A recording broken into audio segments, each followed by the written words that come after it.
This is Our Eye on the EU, Inter Alia's outlook on EU affairs through different lenses. Elon Musk announces the Make Europe Great Again movement, permeating European politics and stretching into far-right political parties. Η ανακοίνωση του Elon Musk για την κίνηση Make Europe Great Again έχει προκαλέσει ανησυχίες για την υπονόμευση των φιλελεύθερων αξιών στην Ευρωπαϊκή Ένωση. Παρά τις δηλώσεις του υπέρ της ελευθερίας του λόγου, η χρήση του X για την προώθηση ακραίων πολιτικών μπορεί να βλάψει τη δημοκρατία και να ενισχύσει διχαστικά μηνύματα. Η Ευρωπαϊκή Ένωση με τη σειρά της προσπαθεί να προστατεύσει τις δημοκρατίες με τον νόμο ψηφιακών υπηρεσιών. Οι πιο πλούσιοι άνθρωποι στον κόσμο, το λεγόμενο 1%, χρησιμοποιούν την οικονομική και χρηματοπιστωτική τους δύναμη και συνάπτουν πολιτικές συμμαχίες με φασιστικά και αντισυστημικά κόμματα για να γίνουν πλουσιότεροι.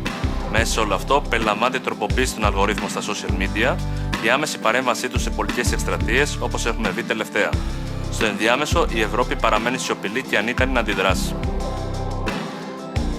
Spain will regularize 25,000 migrants who were affected by the storm that hit Valencia last October. Η απόφαση της Ισπανίας να χορηγήσει άδειες παραμονής και εργασίας για ένα έτος σε 25.000 μετανάστες που επλήγησαν από τις πλημμύρες της Βαλένθια είναι μια πράξη ανθρωπισμού και αλληλεγγύης. Αντίθετα με άλλες χώρες, η Ισπανία αναγνωρίζει τη συνεισφορά των μεταναστών στην οικονομία της και προχωρά σε μέτρα για την ένταξή τους. Η πρωτοβουλία αυτή αντανακλά τις αξίες της ισότητας και της δικαιοσύνης, δίνοντάς τους μια δεύτερη ευκαιρία για νέα αρχή. Το μέτρο αυτό θα βοηθήσει πολλά ευάλωτα άτομα να ζητήσουν βοήθεια, όντας αόρατα πιο πριν.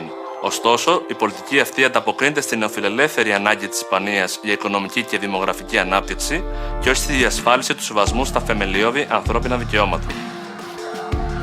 New restrictions on EU funding for environmental organizations prevent them from conducting advocacy work to EU officials.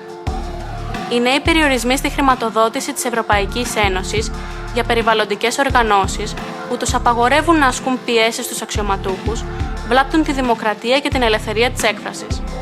Ενώ οι επιχειρηματίες έχουν όλα τα μέσα να επηρεάζουν τις αποφάσεις, οι οργανώσεις που εκπροσωπούν τους πολίτες τώρα περιορίζονται. Η Ευρωπαϊκή Ένωση χρειάζεται ισχυρές φωνές από την κοινωνία των πολιτών για να εξισορροπήσει την επιρροή των επιχειρηματικών συμφερόντων. Μέσα στις υποχρεώσεις του ΜΚΟ περιλαμβάνεται η εκπροσώπηση των ζητημάτων που θέτουν οι πολίτες στην Ευρωπαϊκή Ένωση. Τα συντηρητικά κόμματα, στα οποία συμμετέχει και η Von der Leyen, που προτείνουν να περικόψουν τα κονδύλια στις ΜΚΟ στο κομμάτι της υπεράσπισης, δείχνουν στην ουσία πολιτική βούληση για το περιορισμό του δημόσιου χώρου. Το πιο σημαντικό είναι ότι αυτή η απόφαση καταπιέζει τις μικρότερες οργανώσεις, οι οποίες εξαρτώνται σε μεγάλο βαθμό από τα κονδύλια της Ευρωπαϊκής Ένωσης για το έργο τους.